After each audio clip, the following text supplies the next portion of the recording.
បបិទ្ធព្រះអង្គជាបរិសអាជានៃខ្ញុំសូមនមស្ការព្រះអង្គបបិទ្ធព្រះអង្គជាបរិសឧត្តមខ្ញុំសូមនមស្ការព្រះអង្គបបិទ្ធព្រះអង្គទ្រង់មានជាយាមធំជាបុគ្គលខ្ពង់ខ្ពស់ជាងសត្វលោកប្រសើរជាងនរជនព្រះអង្គជាព្រះសព្វបញ្ញូពុទ្ធនមោទេ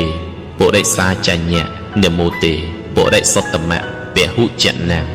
តារយសិទេសេនតោអមតੰបទាំង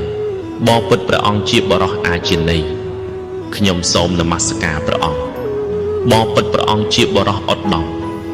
ខ្ញុំសូមនមស្ការព្រះអង្គព្រះអង្គកាលសម្ដែងនៅអមតៈបទគឺព្រះនិព្វានញ៉ាំងជនដ៏ច្រើនឲ្យឆ្លងវត្តៈទុកបានរូពេសីលេសមាធិមហេបញ្ញាយៈចៈអាសាតិសោវិមុតតិយាអាសម្សមោធម្មចក្រកបវត្តនេ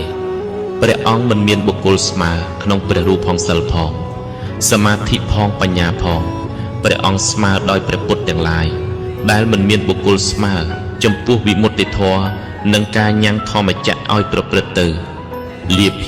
ភាអ្នកសិជន្តិសម្មាណនេវិមានអ្នកនេបថវៃសតិសាពុទ្ធាតស្មាតិអ្នកវិរោធិយាព្រះពុទ្ធទាំងឡាយ